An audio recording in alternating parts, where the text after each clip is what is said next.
My name is Liz Miller, and I'm an installation artist. I like to make soft material sculptural, and I do works that take up large architectural spaces.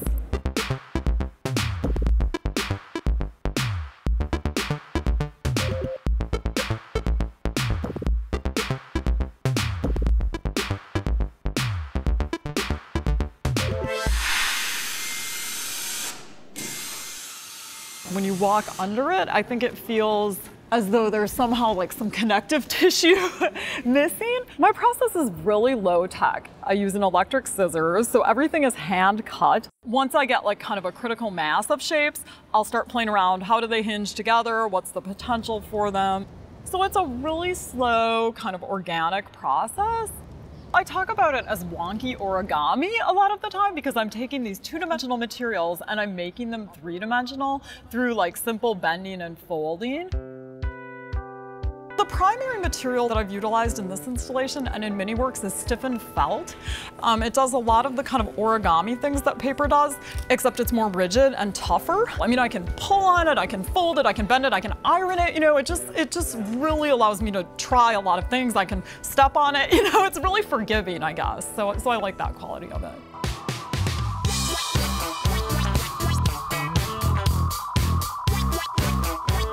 Is there even another point of attachment, you know, that's like lower? That looks great.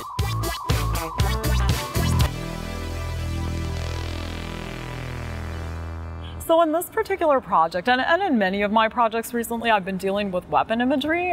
This shape actually started out as like a gun with a trigger. And so you can kind of see here, right? And I mirrored it. I used a lot of symmetry in the work to kind of camouflage shapes. And so I think it turned into something like really different. I try to reference the weapons specifically enough, I think, that the viewer that's really looking might see those things. But I also want to keep it ambiguous enough that there's room for the viewer to kind of find their own interpretation. I love it when viewers suggest in some way that I've made them see something differently or I've made them see something new. I mean, sometimes a big compliment for me, and it's kind of a strange compliment, sometimes viewers will come in and they'll say, well, when I first saw it, I just thought it was this big thing. But then I looked closer and I saw these kind of arrow shapes. And then I looked closer and I saw like a flower attached to the arrow. And I love it when they start to create a narrative of their own. For me, that's really exciting, you know, because I feel like I'm transporting them to this other world almost that they, you know, didn't know about before.